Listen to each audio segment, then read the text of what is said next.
하나님 앞에 드린 예물 제가 축복하고 말씀 나누겠습니다. 하나님 아버지, 오늘 복된 주일을 이른 새벽부터 오후 찬양 예배까지 오직 하나님을 찬양하며 말씀과 기도에 전무할 수 있도록 복 주심을 감사합니다. 이 시간에 빈 몸으로 오지 아니하고 귀한 예물 주 앞에 정성껏 봉헌하오니 주께서 받으시옵고, 드린 손길 심령마다 주께서 연락하여 주옵시고, 저들의 손에 미치는 모든 수고에 헛됨이 없게 하시고 수고한 대로는 은혜를 더하여 주옵소서. 사업장의 지경을 넓혀주시고 직장에서도 승승장구 만사 형통 탄탄대로의 복을 더하여 주옵소서. 영혼이 잘 되는 복을 이미 얻었습니다. 범사도 잘 되고 강건하고 모든 범사에 유익함이 우리의 심령 속에 날마다 기적으로 나타나기를 원합니다. 사모하는 마음으로 왔습니다. 실망시키지 않게 하시는 하나님의 은혜를 감사하고 미련하고 미천한 것 세우셨사오니 성령님 역사해 주시고, 이 마른 막대기만도 못하지만 주의 도구로 써주셔서 오직 주님만의 영광 받아주시고 주님의 이름만이 나타나기를 원합니다. 이 시간의 필리핀에서 귀한 사역을 감당하시는 김종진 우리 담임 목사님, 그리고 용인에서 집회 인도하시는 우리 이영환 원로 목사님, 성령에 사로잡힌 밭에서 성령의 도구가 되어져서 주신 귀한 사역 잘 감당하여 아름다운 열매가 맺혀지기를 원합니다. 한없이 부족한 종 오늘 또 무제한으로 성령님께서 사용하여 주실 것을 인하여 감사 영광 올려드렸고, 모든 것 전적으로 주님께 맡기며 우리 주님 예수님 이름으로 축복하고 기도합니다. 아멘. 할렐루야. 예. 제가 우리 이영환 목사님, 원로 목사님을 굉장히 제가 존경을 합니다. 이영환 원로 목사님께서 오늘 낮 예배 때 제가 섬기는 별내 우리 교회에 대해서, 저에 대해서 아주 굉장히 극찬을 해주셨는데, 기대를 가지고 여러분들이 오셨을 겁니다. 그러나 주께서 실망시키지 않고 여러분들에게 큰 은혜를 부어주실 줄로 저는 믿습니다. 제가 말씀 전하기 전에 한 분 제가 소개를 해야 합니다. 38년 동안 군 생활을 하고 연무대 교회에서 장로로 섬기시면서 육군훈련소 소장으로 재직하시다가 지난 11월 23일에 전역을 하신 귀하신 장군님 이 자리에 오셨습니다.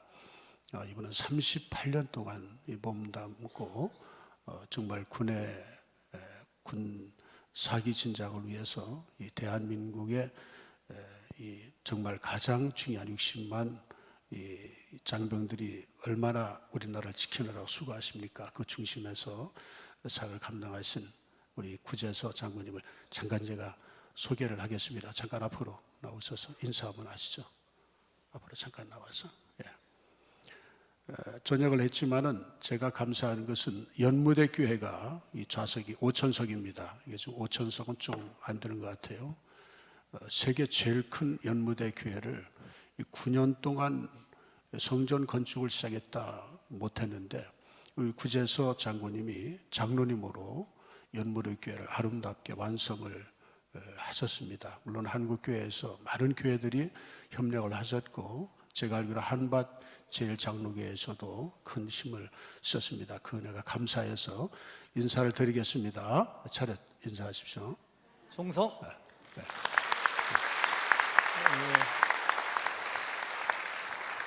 전역한 지 좀 됐는데 아직은 거수 경례가 더 편한 것 같습니다. 오늘 제가 이제 전역한 후에 별내 우리 교회를 섬기고 우리 전 목사님 도와서 제가 무엇을 해야 될지 지금 기도 중에 있습니다. 오늘 귀한 분들 뵙고 이곳에 내려오시는 길에 제가 동행해서 저도 여러분들 감사 인사도 드리고 겸사겸사해서 이렇게 내려왔는데, 갑자기 또 이렇게 소개 시간을 또 하나님이 주셨네요. 너무 감사하고요. 특별히 연무대 군인교회를 하나님의 은혜 가운데 초교파적으로 이렇게 아름답게 세웠습니다. 군의 10개 교단 다 연합해서 우리 군의 선교사를 파송하시기 때문에 초교파적으로 한 220억 정도 헌금이 모아져서 정말 하나님 보시기에 아름다운 교회를 하나님 앞에 작년 12월 22일 날 헌당 예배를 드렸습니다. 여기 계신 분들의 기도와 또 따뜻한 성원도 그 안에 함께 포함해서 아름다운 교회를 복원해 드렸는데, 연무대 군인교회가 연무대에 1년에 한 12만 명 정도 훈련병이 들어와요. 아마 여기 계신 분들도 훈련소 출신이 계실 거고, 여기 계신 분들의 자녀들이 또 훈련소를 거쳐간 분들도 꽤나 있으리라 생각합니다. 어찌됐든 1년에 그 많은 청년들이 오고, 그 중에 매년 7만 명 정도 세례를 베풀고 있습니다. 제가 전역하기 전까지 6만 명이 조금 넘었으니까 금년도도 대략 한 7만 명 정도 세례 베푸는데 큰 문제는 없지 않나 싶은데, 3년간 육군 훈련소장으로 있으면서 한 35만 명 정도 훈련병들을 만났고, 한 20만 명 넘게 그 중에서 세례를 받은 것 같습니다. 하나님의 은혜라고 생각합니다. 교회마다 지역마다 청년들이 참 많이 없다라고 이야기하는데, 그래도 하나님께서 20대 초반에 군의 많은 청년들을 불러 모아주시고, 그 중에 많은 형제들이, 많은 친구들이 여러 가지 부족한 상황 가운데 영적 갈급함을 느끼고, 특별히 또 하나님을 찾고 예수님을 구주로 영접하는 사건이, 일들이 초대교회 하루에 복음을 듣고 예수를 믿고 세례를 받았다라는 3,000명이 세례를 받았다는 기록이 사도행전에 나오는데, 2000년이 지난 후에 대한민국에서, 그것도 군에서 지금도 그 역사가 벌어지고 있다는 사실이 하나님의 은혜라고 생각하고, 하나님께서 대한민국을, 우리 한국교회를 저버리지 않고 세계를 향해서 하나님께서 뜻한 바가 대한민국에, 특별히 청년들에게 있지 않나라는 생각이 들어서 여러분들에게 너무나 감사드리고요. 군을 위해서도 계속 기도해 주시고, 별내 우리 교회 위해서도 기도해 주시면 감사하겠습니다. 고맙습니다. 충성.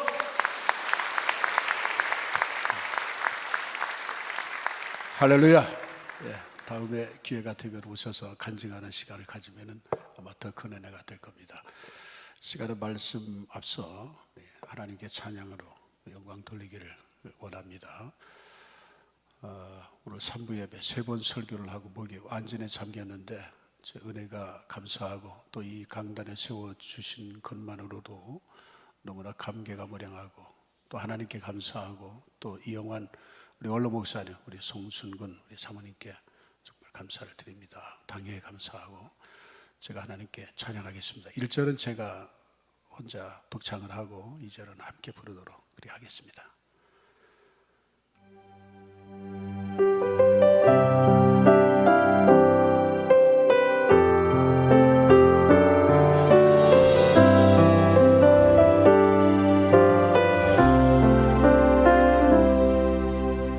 왜 나만 겪는 고난이냐고 불평하지 마세요. 고난의 뒤편에 있는 주님이 주실 축복 미리 보면서 감사하세요. 너무 견디기 힘든 지금 이 순간에도 주님이라고 계시잖아요. 남들은 지쳐 앉아 있을지라도 당신만을 일어서세요. 힘을 내세요. 힘을 내세요.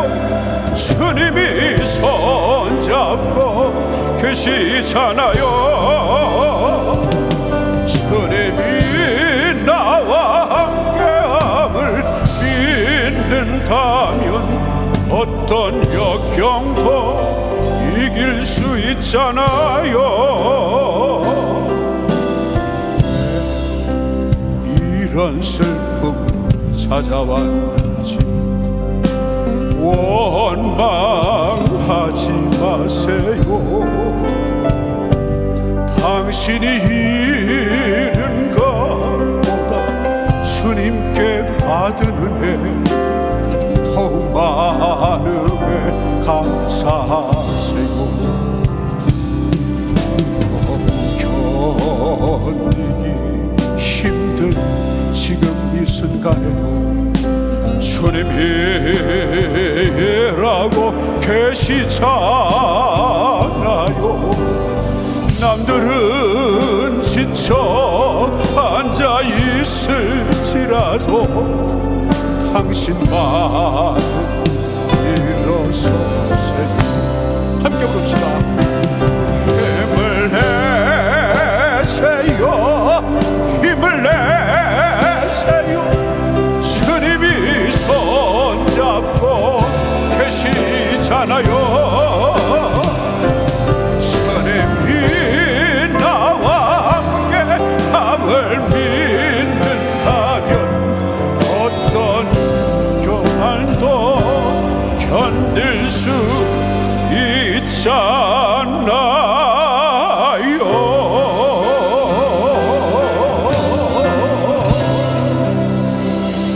할렐루야.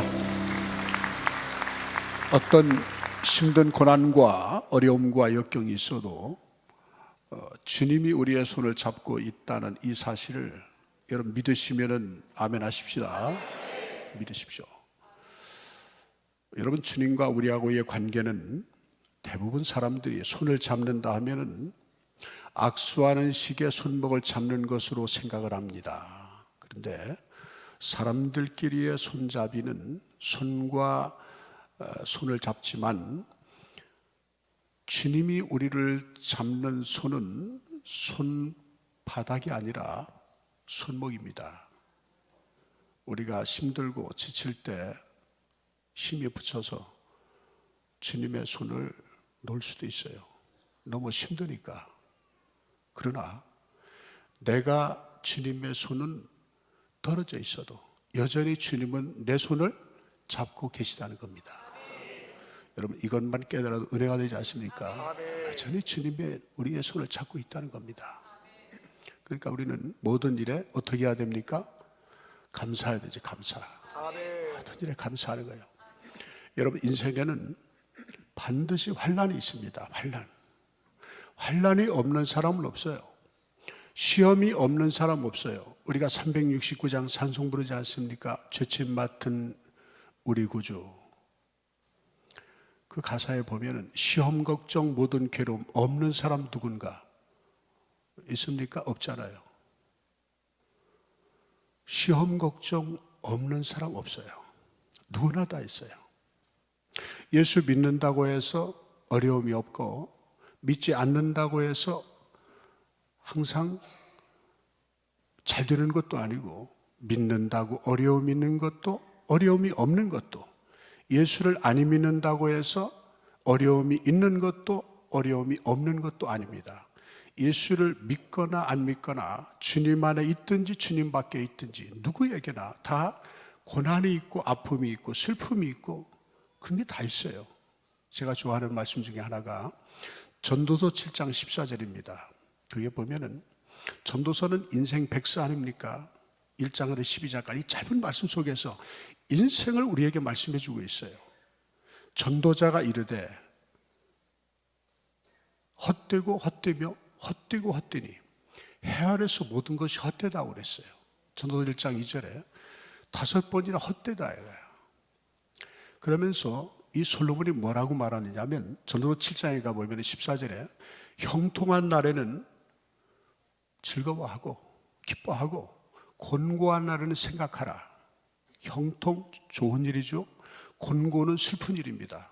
그러면서 형통한 날에는 즐거워하고 기뻐하고 곤고한 날에는 생각하라. 이 두 가지를, 형통과 곤고, 이 두 가지를 사람으로 병행하게 하셨다. 그리고 장래를 헤아려 알지 못하겠다고 그랬어요.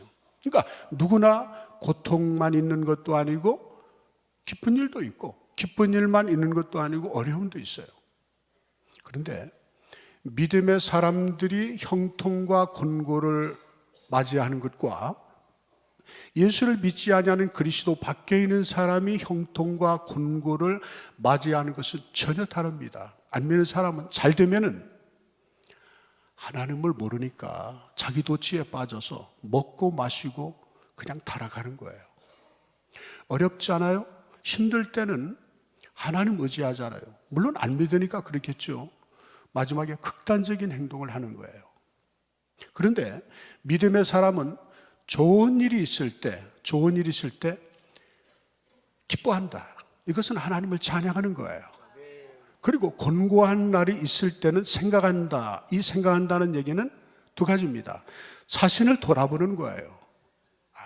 죄 때문에 왔고 내가 실수해서 건강관리를 잘못해서 그래서 오는 그 원인이 있지 않습니까? 주께서 병자를 고치시고 하시는 말씀이 다시는 죄를 짓지 말라. 그 병자는 병 때문에 왔다는 것 아니겠어요? 다 병 때문에 오는 건 아니죠. 나면서부터 소경된 자는 하나님이 하시는 일이 있기 때문에 나면서부터 환자가 됐죠. 다 원인이 있죠.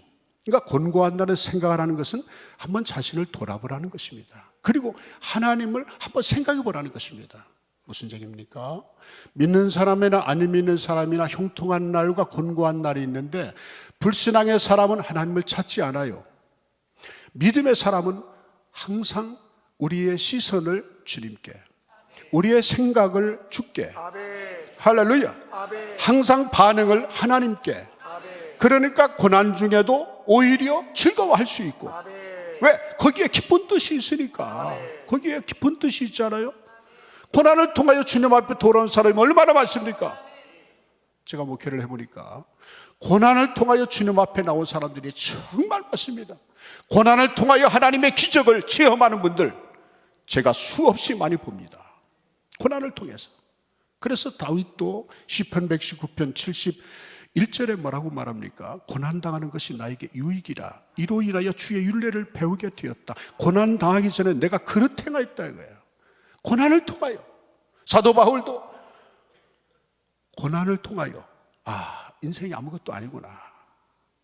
그래서 이 고난을 제거해 달라고, 가시를 제거해 달라고 하나님 앞에 기도하니까 주님의 응답이 뭡니까? 내 은혜가 내게 족하다. 처음엔 이해를 못했어요. 왜일까요? 가시가 은혜입니까? 질병이 은혜입니까? 아니잖아요. 아마 그리 기도했을 거예요. 3번 기도하면서 사도 바울은 가시를 제거해 주세요. 변함없이 하나님의 응답은 내 은혜가 내게 족하다. 가시가 은혜다. 이게 하나님의 뜻이 있구나.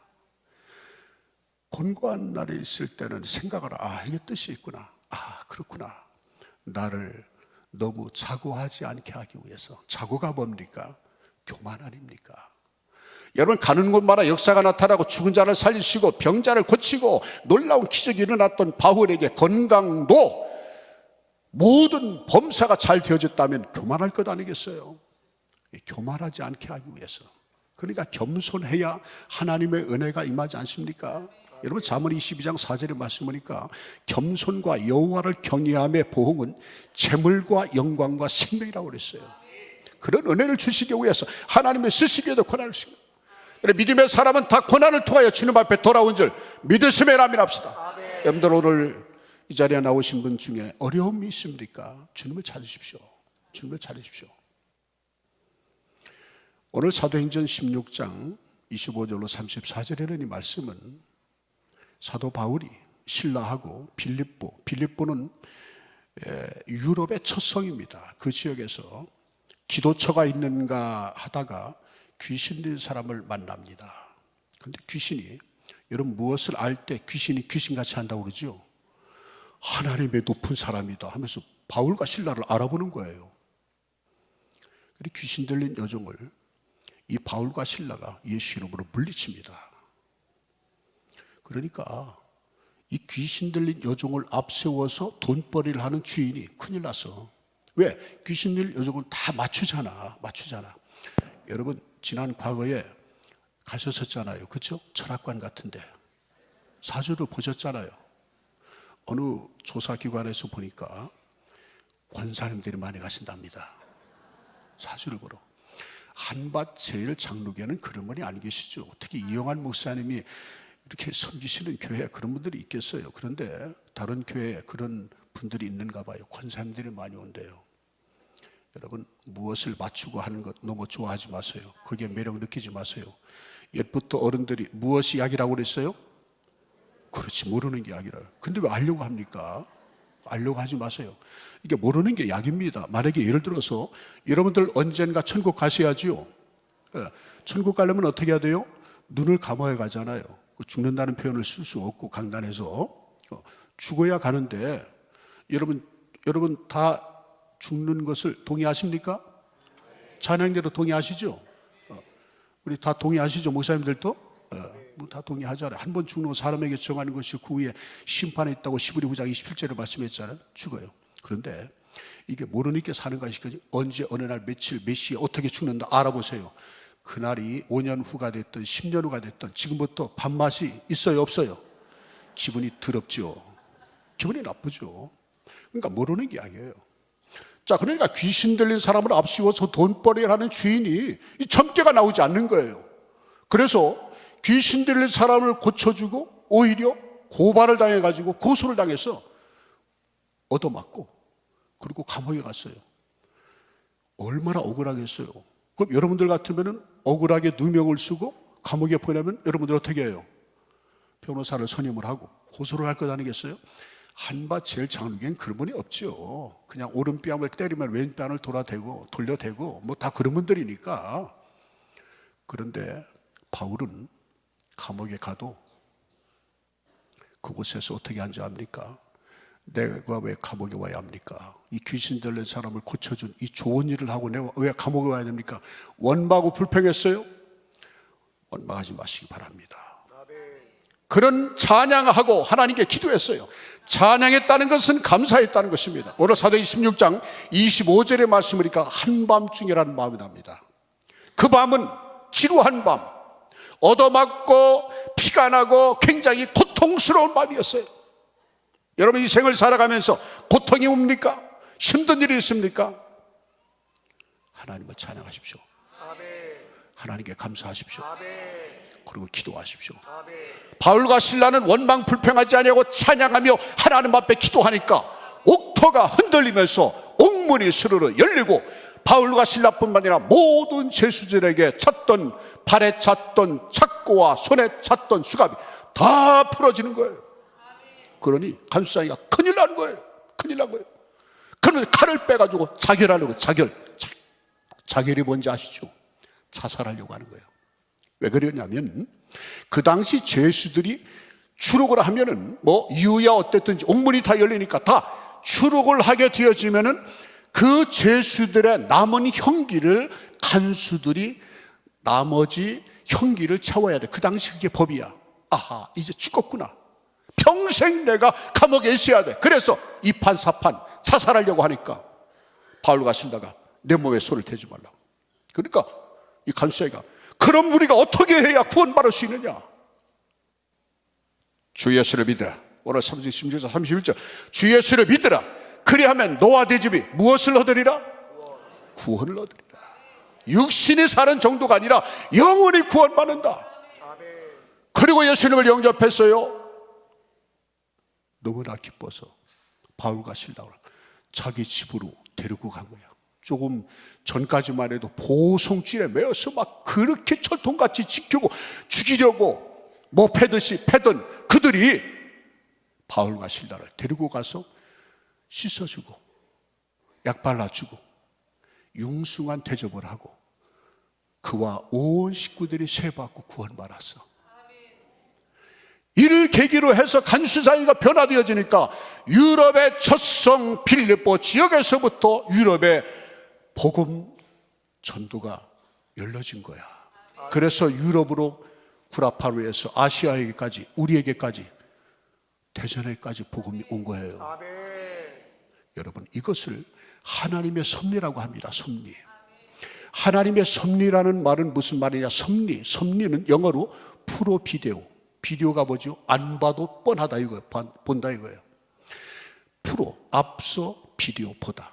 하나님은 미리 본 겁니다. 다시 말하면 사도 바울을 감옥에 들어가게 해서, 어떤 연인지 몰라도 들어가게 해서 간수장에게 그런 기적을 일으켜서 그를 구원받게 하고, 그를 통하여 유럽 지역과 온 유대 사마리아 땅끝까지 복음 증거하는 그런 전진 기지가 되게 하기 위해서, 그 중심에 바울을 쓰기 위해서 하나님이 그렇게 계획한 겁니다. 이게 하나님의 섭리야.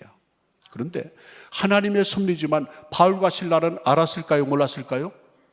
알았을까요, 몰랐을까요? 몰랐지요. 모르지만은 여기에도 하나님의 뜻이 있다.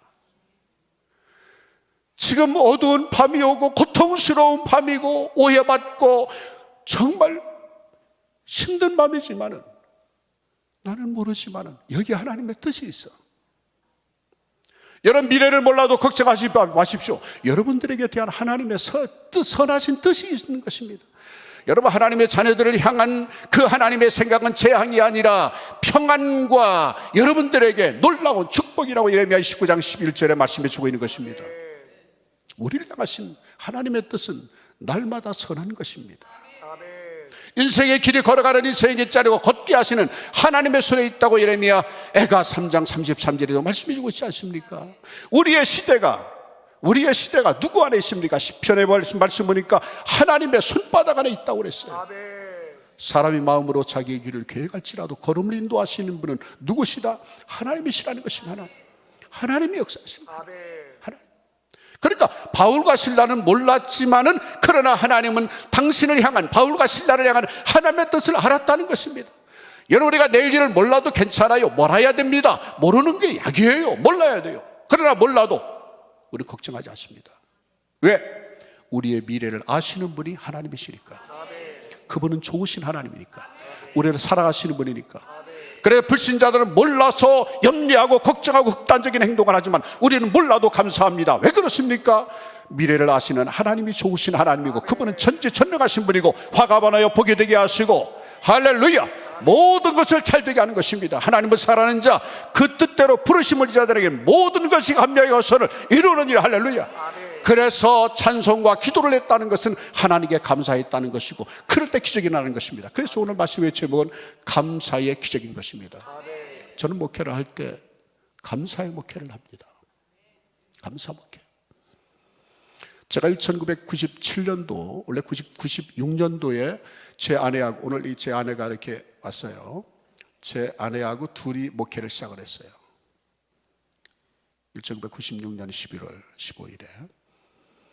그리고 그 이듬해 설립 요건에 대해서 노회에서 허락을 받아서 이제 설립을 했어요.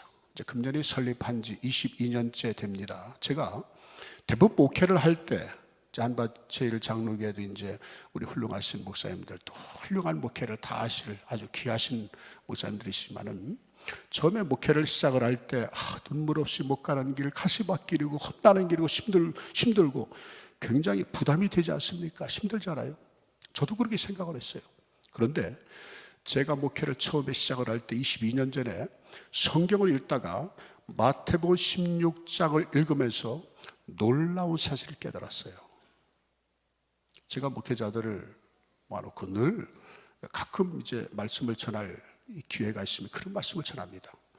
예수님이 한 번은 가이사랴 빌립보 지방에 갔어요. 가서 그곳에서 이 많은 사람들을 앞에 놓고 그 무리 이 제자들을 앉혀놓고 예수님이 이렇게 말씀합니다. 얘들아, 이 가이사랴 빌립보 지방에 너희들이 많이 다니는데 사람들이 나를 누구라 하더냐? 그러니까 더러는 엘리야라고도 하고 세례 요한이라고도 해간 훌륭한 사람들은 다 이렇게 이제 예수님께 말씀하는 거예요. 예수님이 신통치 않았어요. 그러니까 단도직입적으로 베드로에게 너는 나를 누구라 하느냐? 그러니까 베드로가 주는 그리스도시요 살아계신 하나님의 아들이시니이다. 마태복음 16절 아닙니까? 그러니까 예수님께서 바위나 시므라, 내가 복이 있도다. 이를 내게 알게 한 이는 혈육이 아니라 내 자신이 아니라 너희 하나님이시다. 여러분, 예수를 구주로 고백하는 것은 내가 하는 것이 아닙니다. 여러분, 믿어주는 신앙은 가짜입니다. 믿어주는 신앙이 아니라 예수님이 나의 구주가 되고 주님이심을 믿어져야 합니다. 믿어지는 것은 하나님의 선물인 것입니다. 여러분, 예수님 믿어집니까? 그럼 여러분들 구원받았다는 거예요. 여러분, 성령이 역사하지 않으면 예수를 주라 고백할 수 있어요, 없어요? 없잖아요. 요한복음 6장 28절의 말씀 뭐냐? 성령이 이끌지 않으면 아무라도 내게 올 자가 있다 없다? 없다 이거예요. 여러분, 에베소서 6장 8절의 말씀 받으라. 너희가 그 은혜를 인하여 믿음으로 하나님께 막 불러넣나니 이것이 너에게 쓰는 것이 아니라, 따라합시다. 하나님의 선물이라. 이런 사람에게 낫지 아니하기 때문에 누구든지 자랑할 수 없어요. 여러분, 구원은 자랑할 일이 아닙니다. 내가 믿어야 자랑할 일이지. 믿게 하신 하나님의 은혜이기 때문에 성령의 감동으로 내가 예수를 부주와 진모로 여러분 믿어지는 마음을 주셨으니까 믿음은 선물 아닙니까? 그 감사하는 거죠. 그래서 이를 내게 알기 아니라 혈육이 아니라 너희 하나님이다 이거예요. 그러면서 주께서 폭탄 선언을 합니다. 제가 거기에 그 말씀을 레마로 듣고 그때에 제가 목회를, 우리 영한 목사님이 늘 말씀하신 주특기 아닙니까? 목회는 첫째 뭐라고 그러세요? 쉽고, 그 다음에 가볍고, 그리고 재밌는 거예요. 재밌는 거예요. 왠지 아세요? 그 고백을 듣고 이를 내게 알게 한 이는 너 베드로 혈육이 아니라 하늘 아버지다. 그러면서 이 고백 위에, 마태복음 16장 18절이죠. 이 고백을 위해 내 교회를 세우리니 음부의 권세가 이기지 못하리라. 음부의 권세, 사탄의 권세인 것입니다. 음부의 권세가 이긴다, 이기지 못한다? 이기지 못하리라. 그 앞에 내 교회, 제가 거기에 목회도 내 목회가 아니라 교회도 내 교회면 내가 갈래야 되고 내가 목회해야 되니까 프로그램을 짜야 되고 뭐 프로젝트를 세워야 되고 얼마나 부담스럽지 않습니까? 내가 해야 되니까 내가 고생하는 것 아니겠어요? 내가 해야 되기 때문에. 그런데 가만히 생각해 보니까 그 말씀 읽어보니까 내 교회를 세운다는 말은 내 교회가 아니더라고요. 주께서 하신 말씀이니까 주님의 교회더라고요. 내가 손바닥을 쳤어요. 할렐루야. 나는 끝났다. 나는 이제 끝났어. 왜? 주님의 교회를 주님이 책임질 거니까 걱정이 없더라고요. 그래, 그때부터 감사했어요. 그때부터 제가 한 15년 정도 목회를 하면서 숱한 어려움, 말할 수 없는 고통이 있었어요. 아마 그 간증을 하면 오늘 이 밤 여러분들 못 돌아가십니다. 왜? 눈물이 앞을 가려서 못 가십니다. 그래서 집에 돌아가셔야 되기 때문에 그 간증을 제가 못합니다. 왜? 집에 귀가하셔야 되는데 못 가시면 또 저에 대해 책임이 있잖아요. 항의 전화 올 것 아닙니까? 지금 성도들이 가지 못합니다. 눈물 흘리는, 진짜 눈물 나는 간증입니다. 우리 교회 홈페이지에 들어오시면 그 다음에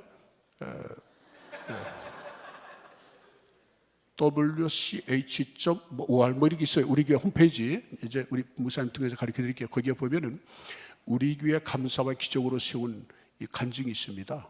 CTS 방송에서 한번 제가 간증도 한번 했어요. 거기에 보면은 그 사회자가 정혜리 아나운서, 정혜리 그분이 이제 사회자가 정혜리 그 탤런트 그분하고 최선규라고 있죠. 최선규 염소같이 생긴, 이거 방송 나가는구나 이거. 최선규라고 하는 잘생긴 분이 있어요. 탤런트 잘생겼어요. S 이렇게 건설도 막 광고 나가시더라고. CS CF 최선규 잘생긴 분, 최선규 그분하고 정혜리 씨하고 하면서 제가 간증을 하면서 그 내용이 있습니다. 그러니까 홈페이지에 들어가서 들으면 되고, 그래 제가 목회를 하면서 늘 감사, 이런 어려움이 있어도 감사하고 감사하는 거예요. 그러니까 목회는 제가 할 게 아니더라고요. 제가 신학교 다닐 때 제가 하나님 말씀을 목회 철학으로 하는 것이 있습니다. 그 말씀 베드로서 5장 4절인데 너희 중에는 하나님의 양머리를 치되 부득이함으로 하지 말고 억지로 하지 말고 자원하는 마음으로 하며 하나님의 뜻을 좇아하라. 그럼 목자장이 나타나실 때 시들지 아니하는 생명의 관을 내게 주시리라고 하는 목회 철학을 했어요. 즐거운 뜻으로. 그렇다. 목회는 즐거운 뜻으로 하다. 정말 즐겁고 이 세상에 가장 즐거운 일이 저는 목회라고 생각합니다.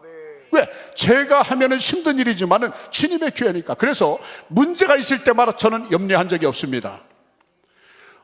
부도도 나봤고 교인들 떨어져 가는 것도 겪었고 수많은. 그런데 그럴 때마다 한 번도 제가 원망하거나 불평하거나, 저는 목회 22년 동안 목회를 하면서 단 한 번도 꿈속에서도 하나님 원망한 적이 없습니다. 불평한 적도 없습니다. 오직 감사했습니다. 문제가 있을 때는 제가 전전긍긍하는 것이 아니라 문제가 있을 때 이렇게 생각했어요. 하나님 이번에 또 참 힘께나 쓰시겠구나. 참 하나님 걱정되시네. 왜? 주님이 주인이니까. 나는 신부름꾼이니까. 주님 걱정되신다. 그런데 진짜로 걱정한 일은 없어요. 왜? 내가 해야 걱정스러운 일이 생기지. 하나님은 높고 위대하시니까. 따라합시다. 하나님은 전능하신 하나님. 믿으시면 아멘 합시다. 전능하신 하나님은 모든 것을 다 하시지 않습니까? 여러분 신앙 고백할 때 첫 서두가 뭡니까? 전능하사로 시작하잖아요. 전능하사가 믿어져야 처녀가 아이 낳은 것도 믿어지지. 그렇잖아요. 전능하신 하나님이 믿어지지 않은데 처녀가 어떻게 아이를 낳냐? 처녀가 어떻게 아이 낳습니까? 물론 처녀가 아이를 낳아도 할 말은 있지만은 여러분 처녀는 아이를 낳을 수가 없어요. 어떻게 납니까? 그런데 전능하신 하나님이 하시면은 이 돌들로 아브라함의 자손 만들 수 있다고 마태복음 3장 말씀이 있으시고 하나님 다 하실 수 있어요. 그러니까 문제가 있을 때 저는 염려 걱정하지 않았어요. 왜? 하나님 이번에 쉽게나 쓰시겠구나. 하나님 맞았어요. 그래서 이루었어요. 제가 서울 노원구라고 하는 곳이 있어요. 돈이 제일 없는 동네가 노원구야. 그 다음 가난한 것이 삼전동. 뭐 이런 얘기는 할 필요는 없지만은 노원구 중계동에서 목회를 시작을 했어요. 그리고 별내 신도시의 꿈을 꾸고 들어오는데 정말 얼마나 힘들게 신도시에 한번 입성하는 것이 오매불망 꿈이었어요. 그래서 제 아내는 이 불암산이라는 곳이 있어요. 탤런트 체브란을 이렇게 체브람산이라고도 합니다. 유명한 그 불암산입니다. 불암산에 매일같이 올라가서 태극기 정상의 태극기를 잡고 이 신도시를 좀 달라고 떼를 쓰고 기도했어요. 2년 동안 비가 오나 눈이 오나 하나님의 선물로 어쨌든 주셨어요. 아무것도 없었어요. 근데 그때 기도한 기도가 어떤 기도였냐면 아무것도 없는데 어쨌든 주님의 교회니까 이렇게 했어요. 하나님 신도시를 주시니 감사합니다. 그리고 땅값을 지불하게 하시니 감사합니다. 여러분들 아멘 안 합니까? 저는 아멘 안 하면은 내일까지 할 겁니다. 하나님이 신도시를 주시니 감사합니다. 땅값을 지불하게 하시니 감사합니다. 공사를 잘하게 하시니 감사합니다. 하자 없게 하시니 감사합니다. 설계도 잘되게 하시니 감사합니다. 큰 성전 완공하게 하시니 감사합니다. 많은 성도 보내주시니 감사합니다.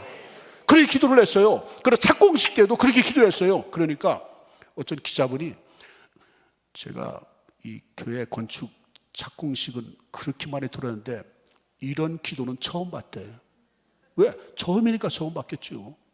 근데 그게 이제 이 기도문을 이 광고 좀 나가도 되겠느냐고 그래요. 광고 나가도 신문에 그래서 얼마든지 퍼날르고 뭐 그렇게 하시라 하나님 영광이라면은 문제는 그 뒤에 생겼어요. 친구들이 전화 왔어요. 전 목사 축하하네. 어디 건축 다 완성했네. 건축 다 완성한 걸 축하해요. 언제 그렇게 소리 소문도 없이 건축을 했어? 이렇게 하는 거예요. 그렇게 다니겠어요? 완성하시니 감사합니다. 성도를 보내주시 감사합니다. 그래서 저 땅도 안 파고 어제 그냥 착공 예배 했는데 그러니까 아니 땅도 안 팠는데 어떻게 많이 모이고 뭐 완성했다 어떻게 그렇게 기도했어? 그래서 제가 그랬지. 성경 그랬잖아. 마태복음 22장에 믿음으로 구하는 것은 무엇하라? 받은 줄로 할라. 그러니까 그래요. 그러면 전 목사님은 하나님 말씀을 그대로 믿어 그러더라고요. 제가 해머로 빠지고 충격을 받았어요. 속으로 했어요. 그럼 니는 목사인데 그럼 받은 줄로 알라고 했는데 너는 안 믿냐? 이 말을 내 입으로 못했어요. 목사 체면이 있으니까 세워져야 되지 않습니까? 그 말은 못하고 그렇구나. 믿고 구하는 것은 받은 줄로 알라. 그래 기도했어요. 그래 믿은 대로 됐어요. 성경 말했어요. 내 믿은 대로 되라. 여러분 이 말을 뒤집어 말하면은 안 믿으면 돼야 안 돼요. 안 믿으면 죽어도 안 됩니다. 믿으면은 됩니다. 우리 찬송 부르자. 믿으면 되겠네. 그렇잖아요. 울어도 못하고 눈물 흘려도 안 돼. 다 안 돼. 근데 믿으면 되는 거야. 그러니까 믿으니까 선포하는 거고 믿으니까 명령하는 거야. 우리가 하나님의 자녀가 되는 권세를 얻었잖아. 장자권이 보니까 자녀의 권세잖아요. 자녀의 권세를 가지고 명령하는 거예요. 선포하는 거예요. 그대로 이루어지는 거예요. 이루어지는 거예요. 저는 그것을 수없이 경험을 했어요. 한 번은 제가 목 디스크가 왔어요. 목 디스크 여러분들 알아보신 경험 있습니까? 없어요? 말하지 마세요. 야, 얼마나 고통스러운지. 설교 마치고 내려가다가 그냥 이 머리가 무너지는 것 같아. 이 발가락 끝까지 왔어. 너무나 고통스러워 내려가는데 올겐 연주자가 그냥 눈치챌까봐 그냥 이렇게 하면 이렇게 내려갔지. 한두 번이 아니었어요. 너무나 고통스러워서 제가 성도들에게 믿음으로 구하는 것은 받은 줄 알라 이렇게 말을 하면서 제가 고통스러워. 저는 저를 위해 기도를 하지 않았어요. 왜냐하면 성도들이 저를 위해 기도하니까 제가 제 자신을 위해서 굳이 기도할 필요는 없지 않느냐 해서 안 했는데, 조용히 이제 수술을 하고 그리고 이제 회복이 되면은 목회를 계속 하려고 혼자 제 아내 아이 몰래 상계동에 가서 아주 유명한 그 신찬병원이라고 있어. 뭐 얘기하면은 그 병원에 누가 될지는 모르지만 사실이니까 그 차트이시니까. 그래서 노원역 앞에 있는 신찬병원에 가서 제가 검사를 했어요. 그런데 비용은 1,450만 원 나오고 저한테 젊은이 씨 수술 안 하면 큰일 납니다. 전체 마비가 됩니다. 발끝까지 왔어요. 얼마나 고통스러워요. 이 목 디스크가 얼마나 고통스러워요. 머리가 버개질 것 같아요. 얼마나 고통스러워요. 막 기분도 나쁘고. 그래, 수술하자. 그래서 사인을 딱 했어요. 그리고 이제 환자복을 다 갈아입고 이제 내일 아침에 수술하니까 저녁에 이제 다 사인까지 다 했어요. 딱 누워 있는데 똑똑똑 문을 두드려요. 제 아내하고 우리 아들도 왔어요. 증인이야. 왔어요. 아빠, 왜 이런 짓을 병을 합니까? 서울대병원 큰 병원에서 검사해보고 해야 되지. 이 수술해가지고 잘못될 수도 있지 않습니까? 그러는 거예요. 그래서 그걸 취소하라고. 그리고 어떻게 하겠어요? 자식 이기는 부모 없잖아요. 수술이 잘못될까봐. 그래서 알았다. 그리고 환자복을 그냥 사복으로 갈아입고 그날 저녁에 야방 도준 아닙니다. 간호사한테 그냥 가보고 생각했습니다. 그래 그냥 왔어요. 집에 왔어요. 그리고서 저녁에 이봐, 내가 목사인데 믿고 구하는 것은 받은 줄 알라 말씀이 기록되어 있는데 내가 기도해보자. 그래서 제가 머리를 잡고 기도했어요. 여러분, 베드로 장모의 열병을 고치면서 예수님께서 마태복음 9장에 나오는 말씀이지요. 마태복음 8장, 9장, 10장은 집중적으로 이 치유 역사가 많이 나타납니다. 여러분, 예수님의 공생애 중에 세 가지 사역을 했지요. 천국 복음을 전파하셨어요. 천국 복음 전도지요. 그리고 해당하라 가르쳤어요. 교육입니다. 그리고 세 번째가 뭐냐면 각종 병자를 고쳐줬어요. 근데 세 가지 중에 제일 집중적으로 하신 70% 사역이 뭡니까? 치유 사역이야. 치유 사역. 우리가 초대교회 치유 사역을 주목하라 다 했습니다. 우리가 교회에서 했어요. 그래서 제가 이 베드로 장모의 열병을 고쳐주고 주님이 하신 말씀이 이는 그랬어요. 이 고쳐주신 것은 내가 지금 뭐 병을 나을지어다 그렇게 하지 않고 병을 고쳐주시고 하신 말씀이 이는 이사야 선지자의 예언의 말씀을 응하리 하십니다. 이미 이루어진 일이구나. 믿으면 되어지는구나. 그래서 이사야서에 있는 말씀은 이사야 53장 5절 말씀 아닙니까? 여러분, 이사야서는요 구약의 복음서 아닙니까? 성경은 66권인데 이사야서는 66장으로 되어 있어요. 성경의 축소판이라고 하지 않습니까? 구약의 복음서야. 그래, 이사야서가 66장까지는 제일 중요한 말씀이 메시아 종이라는 말이 제일 많이 나오는 장이 이사야 몇 장입니까? 53장이죠. 그게 제일 중요한 요절이 5절 말씀이 그가 찔림은 우리의 허물을 인하며 그가 상함은 우리의 죄악을 인함이라. 그가 징계를 받아 우리가 평화를 누리고 그가 채찍에 맞아 우리가 나음을 입었도다. 우리는 다 양 같아서 그릇 행하여 각기 제 길을 갔지만 하나님께서 우리 무리의 죄악을 예수님에게 담당시켰도다. 감당시켰다는 것은 내가 뒤집어쓰라. 내가 질고를 지라. 우리가 져야 될, 우리가 받아야 될, 내가 겪어야 될 고통을 내가 담당하고 내가 뒤집어 쓰라.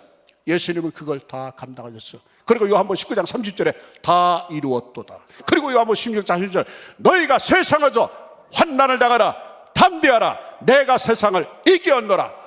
주님이 해결하셨구나. 그래서 병든 자, 이 사실을 알고 이 사실을 믿고 병든 자에게서 온증즉 나으리라라고 하는 마가복음 16장 20절에 있는 말씀을 그대로 믿고 나사렛 예수 이름으로 그 말씀을 그대로 암송하고 이 모든 목 디스크는 예수 이름으로 돌아갈지어다.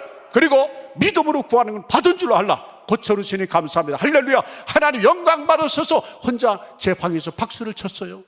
그리고 그날 딱 자는데 목 디스크가 나았을까요? 안 나았을까요? 아팠을까요? 안 아팠을까요? 안 나았어요. 더 아팠어요. 더 고통스러웠어요. 그래서 믿음이 떨어질까 말까 하는데 여러분, 머리 아플 때 몇 가지 약을 먹습니까? 둘 중에 하나잖아요. 개보린이나 사리도를 먹잖아요. 여러분, 약을 먹자마자 바로 낫습니까? 아니면 시간이 걸립니까? 어떻게 잘 아세요? 적어도 30분 정도는 걸리지 않습니까? 이 아픈 것이 이게 목 디스크가 떠나가려고 지금 발광을 하고 있구나. 좋은 쪽으로 생각했어요. 여러분, 아플 때 믿음으로 기도하고 더 아프면은 지금 떠나가려고 발광한다, 이렇게 생각하세요. 제가 이 중요한 거를 말씀드리는 거예요. 여러분들, 오늘 아프신 분들은 수시 맞은 거예요. 100% 됩니다. 제 경험자예요. 그렇게 되면 더 아파요. 나가려. 너는 상관없다. 난 나았다. 그걸 다녔어요. 막 돌아. 돌고 막 아파. 나았어. 이러면서 정말 그랬어요. 하루 이틀, 일주일 지나고 딱 한 달 보름 정도 되는데 거짓말 같이 싹 나왔어요. 제가 나온 것이 기분이 나쁩니까? 아닐 건가요? 하나님의 말씀입니다. 제가 경험자니까 이제 사람들에게 자신 있게 말할 수 없을까, 있을까요? 있죠. 저는 그 말씀, 동일한 말씀으로 많은 병자들의 그래 기도했어요. 우리 교회 암 걸렸다 고침받은 사람이 한두 사람이 아닙니다.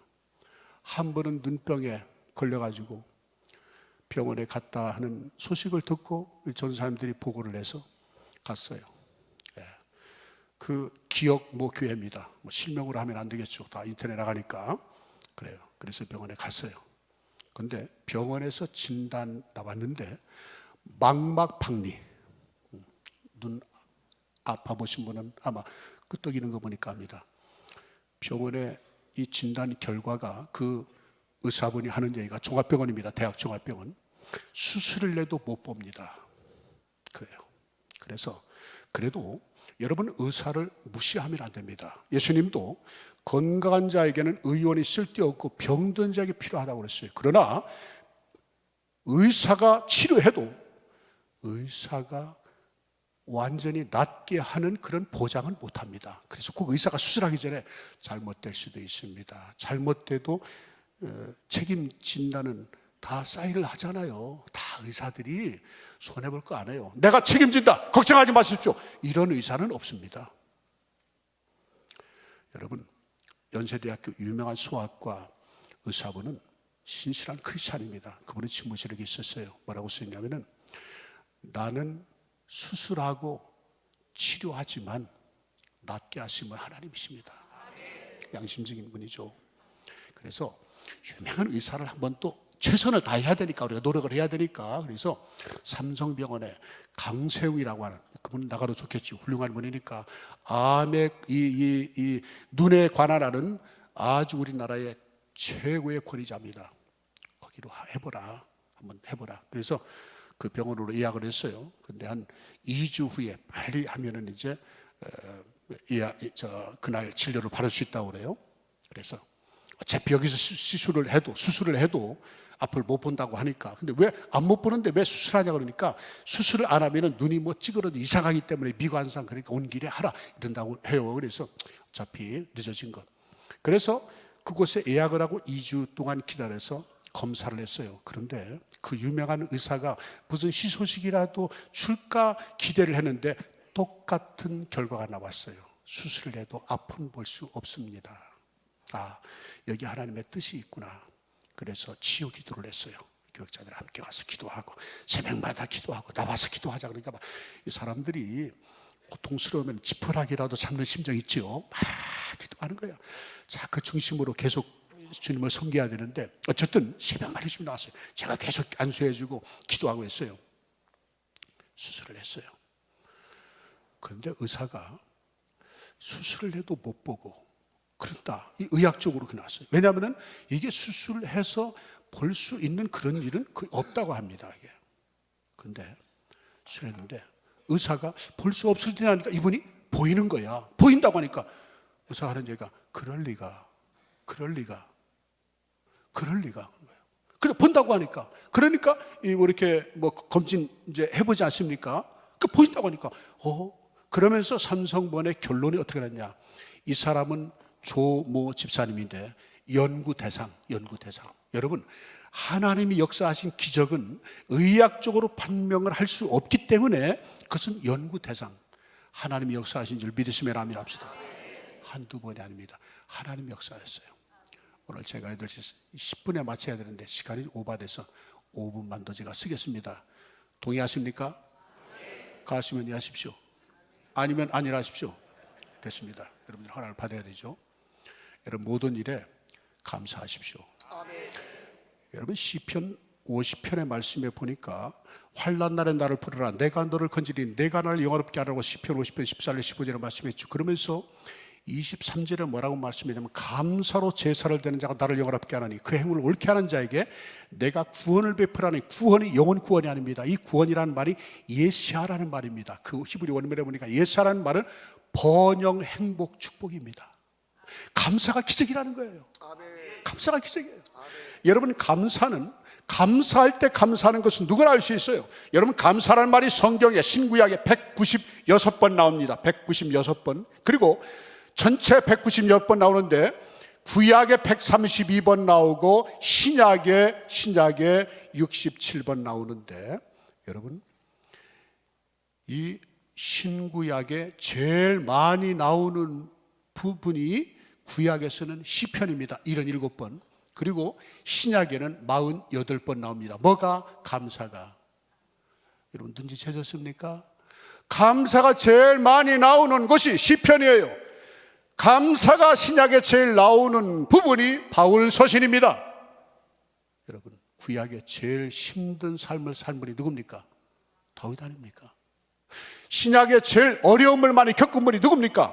사도 바울이잖아요. 감사는 환경과 조건이 아닙니다. 무조건 감사하십시오.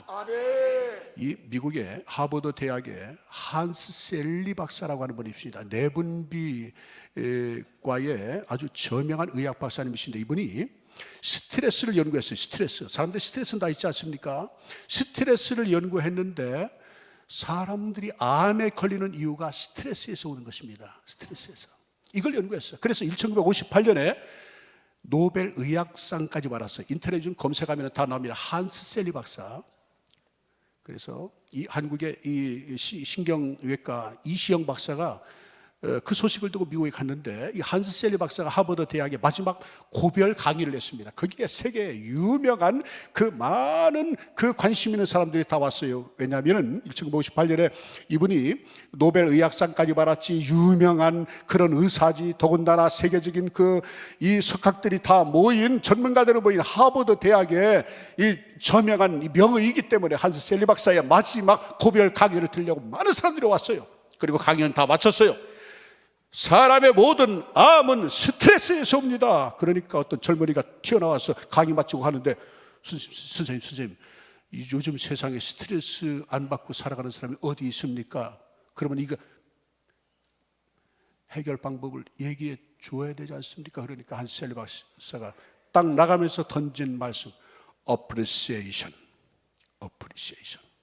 뭡니까? 감사하십시오. 감사가 기적입니다. 감사할 때 기적이 나타납니다. 왜 나만 당하는 고난이냐고 여러분 염려하지 마십시오. 감사하십시오. 하나님의 사랑하는 자, 뜻대로 부르심을 받은 자들은 모든 것이 합력하여 선을 이루느니라. 선이라는 말 헬라어로 아가도스입니다. 좋은 겁니다. 결과적으로 잘 가신 것입니다. 우리의 가는 길을 오직 그가 하시나니 우리를 달려날 수 있는 정금같이 나오리라. 여러분들의 큰 것, 놀라운 것, 축복, 귀한 것을 주시기 위해서 일시적으로 어려움을 주는 것입니다. 견디십시오. 믿음으로 승리하십시오. 믿음으로 구하십시오. 하나님의 놀라운 은혜와 은총과 축복이 여러분들에게 넘쳐나길 줄로 믿습니다. 이런 은혜가 여러분들에게 임하여 지기를 주여 한 번으로 우리 통성으로 한번 우리 3분 동안 기도하십니다. 주여 전능하신